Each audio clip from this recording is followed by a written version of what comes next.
Hey, what's going on, guys? The Nice Raider here. Thank you all for tuning into my video. Just got back from New York Comic Con a few days ago. Had a blast as usual. I got back the day before the beta ended, played that all night, and played it all day, the final day of the beta. And before I get to my impressions, let me just say, overall, I am loving this game. It is some of the most fun I've had with the game all year. Not the most, but some of the most. It is so much fun. The graphics are so beautiful.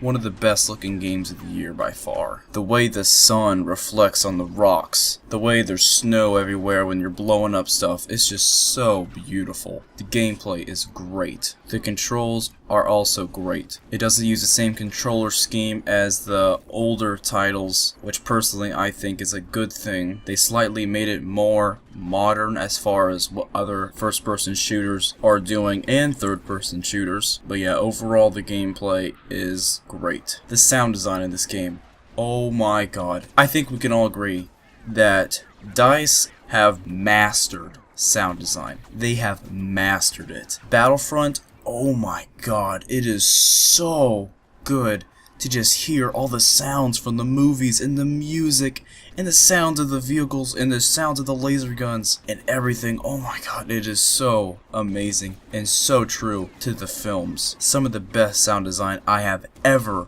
heard. Now, as far as content goes, the beta did not have an extremely large variety of stuff to do. There were only two multiplayer modes. There was Drop Assault and there's Walker Assault. Walker Assault definitely is the most popular, and that's when I had the most time in. Walker Assault pretty much is Imperial forces versus rebels. What the rebels have to do is destroy the AT-ATs while the AT-ATs are breaching in on the rebels' base. Now, a problem that a lot of people have been speaking about, and I can agree, is that the Imperial forces are extremely OP. It is almost impossible to win a match as a rebel. I did it a lot of times, but I'd say probably 7 out of 10 times the Imperial forces won every single time. And of course, people had to find a way to exploit something, and in this case, it is the mountains. All people have to do is just jetpack on top of several mountains in the game, and they can head glitch over the mountain and destroy everyone. It is extremely frustrating when you're trying to play legit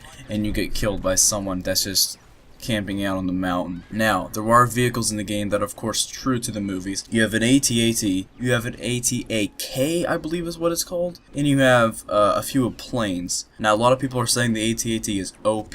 I can agree, but it depends on where the AT-AT is. If you're starting in the very beginning of the match and you're way back in the map, you can barely see anyone out in the distance, and the only weapon that's really effective is your orbital strike. Now, the AT-AK is the smaller vehicle that, of course, you can move around yourself. You have rockets, and you have these grenade-like things that you can drop on people that have a cooldown. I thought that was pretty balanced out. I got more kills with that than I did the AT-AT actually, and I liked it more than the AT-AT. Now, of course, I don't know the exact names of these planes, but every side does have, I think, 2 or 3 different planes that you can use. And a lot of people were talking about in the closed alpha that the controls for the planes were very obscure and not very easy to use.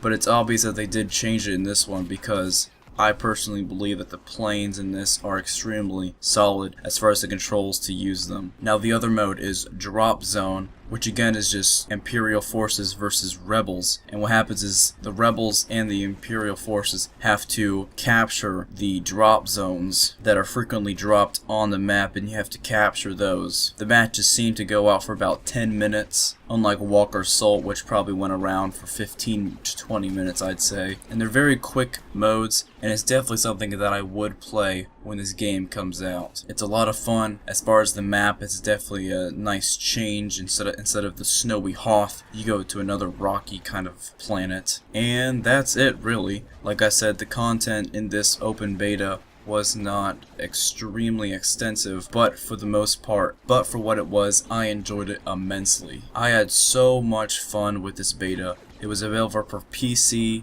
Xbox One, and PlayStation 4. The beta is now over, but the game does come out sometime in November. I still don't think this game is worth $60, but I definitely will be picking it up for somewhere around $40. Thank y'all for watching this video, and have a good one.